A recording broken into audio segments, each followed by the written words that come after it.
Hi, welcome to Man Carrying Thing. Today I am carrying book E.L. Doctorow's Ragtime. I am a massive fan of this author. This book may have single-handedly saved me from going a life of non-reading. When I was in college, I took a gap year, wasn't reading very much. At my local library, I found a copy of Ragtime, which just sounded interesting. It just struck me in the opening lines. Patriotism was a reliable sentiment in the early 1900s. Teddy Roosevelt was president. The population customarily gathered in great numbers, either out of doors for parades, public concerts, fish fries, political picnics, social outings, or indoors in meeting halls, vaudeville theaters, operas, ballrooms. There seemed to be no entertainment that did not involve great swarms of people. This is a book that puts you in a time and place that does not exist and may have never existed. It is a fascinating novel that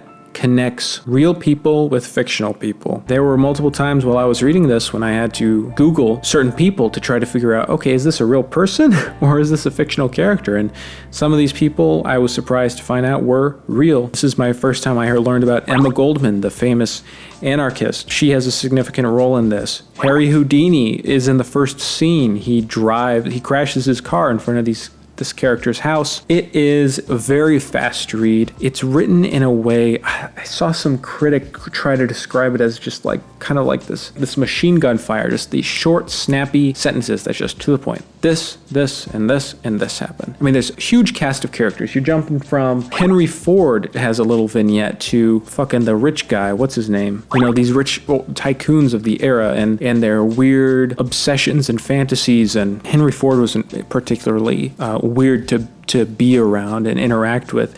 And then you have these regular fictional characters who are dealing with various problems. The issues of race are hugely important in this novel, and oppression and this kind of double-sided world of wealthy people and those who aren't, and this kind of schism in these characters' lives, very radical times in which so much progress is occurring, so many new things. There are characters threads that are just gorgeous and breathtaking and brilliant, tragic and ominous and in certain ways thrilling. And then punctured by these little vignettes with people we know, Harry Houdini, Henry Ford. The point is, this book is just insanely entertaining. It's sort of like fantasy, if you could call it that. It's like historical fantasy in a sense, because there's real people but fictional events. It's a really unique and exciting way to experience history. It's a unique and exciting way to experience a novel. I was in such a reading slump. I had